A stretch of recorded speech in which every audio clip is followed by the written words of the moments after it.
Maricopa County Recorder Stephen Richer joins us now.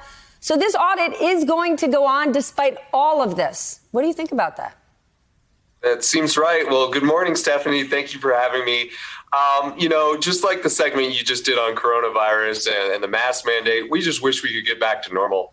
It's been 6 months since the November election, and here we are still going through this. And, most recently they accused us of unlawfully deleting files, and then they retracted us. But meanwhile, that sent us into a tailspin, and we just don't know what to think anymore. Each day it's something new. Here's what I don't get. Republicans lost the top of the ticket. Donald Trump didn't win. However, you still won down ballot races all over the country. And now you and other Republicans are facing threats, death threats. Your other employees are facing threats. What has all of this been like? I don't even understand how it makes sense. It's bizarre, and there's a few logical things that are hard to wrap your head around. I unseated the incumbent Democrat who was the chief elections official for the county.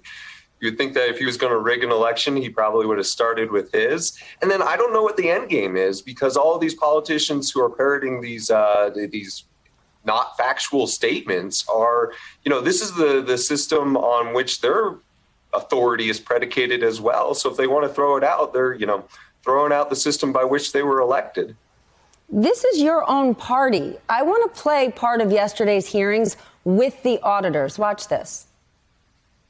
They have done a great job, I think, of adjusting and setting up. When the next forensic audit is done, it will be a completely smooth process from start to finish.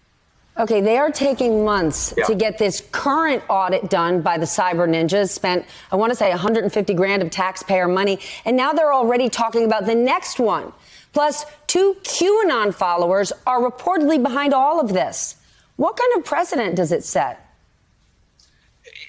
It sets a disturbing one, and $150,000 is a major lowball because they're raising millions of dollars from anonymous private donors. And look, here we are. This could bleed into 2022, and who's to say that this won't be done after every election? So will we just be in perpetual election mode?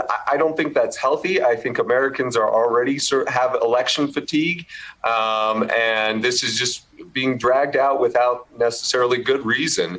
And it's sad because, now it's getting to the point where we're accusing each other of doing unlawful things. And, that's where I drew the line in the sand, is when they accuse the hardworking people of Maricopa County, the rank and file employees, of spoiling evidence, of unlawfully removing files. And it's just, that's the state we've gotten to. How do you go to work today? I go to work because I love what I do. I love the people I work with. And that's really what's sort of driving all of this, is I want to defend them. These are knowledgeable people. They're hardworking people. They're people who go home and watch Netflix at night, or they watch the NBA at night. They don't deserve this. But your question's a good one, because I don't know, what will our election system look like if everyone's throwing it out? And then the real irony will be when some of these same people start running in 2022.